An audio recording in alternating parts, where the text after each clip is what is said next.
Around lunchtime on August 25, 2012, a young woman named Grace was standing in a public restroom in front of the mirror in southern Iceland, applying makeup. Grace was in the middle of a solo bus trip across Iceland. Every day around noon, the tour bus she was on would make a pit stop for lunch, and today they were at Eldkau, which is the largest volcanic canyon in the world. So Grace finished putting on her eyeliner and put her hair up in a high ponytail, and then she changed her shirt, stuffing her old one back into her backpack. Grace got onto the bus. The driver stood up and announced to the bus that it was time to leave. But before they left, he did a head count just to make sure nobody got left behind. The driver just announced to Grace and all the other people on the bus that they couldn't go anywhere because somebody from their tour group was missing. The driver called the police. This area, Eldkau, is very deep and it has steep walls on either side. And so if somebody was exploring this area on their own and somehow got lost in the process, this could become a very dangerous place for them very quickly. The police immediately sent out a search and rescue party. The first thing they did was interview the remaining tour group members. Some of the tour group members recalled seeing this young woman of Asian descent who was wearing dark clothes and was carrying a light-colored bag, who had left the bus at the beginning of lunch and had not returned. Now, Grace had not personally seen this young woman, but she, like basically everybody else on the tour, immediately volunteered to help with the search. After a few hours with no luck, officials sent in more rescuers and a helicopter. But despite this enormous effort, there still was no sign of the missing tourist. Finally, at around 3 a.m., Grace returned to the bus to get some sleep.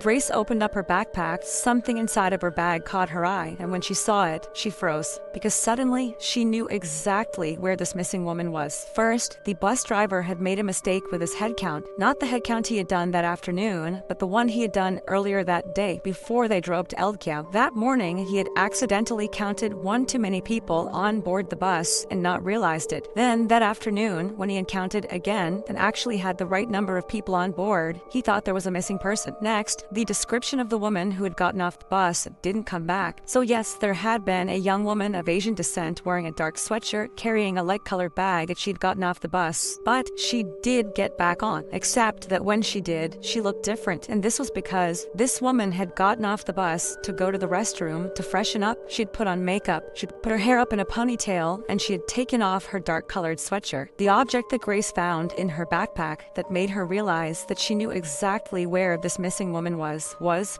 her dark-colored sweatshirt inside of her light-colored backpack. And it was at that exact moment that Grace knew the person that she had spent the last 15 hours searching for was herself.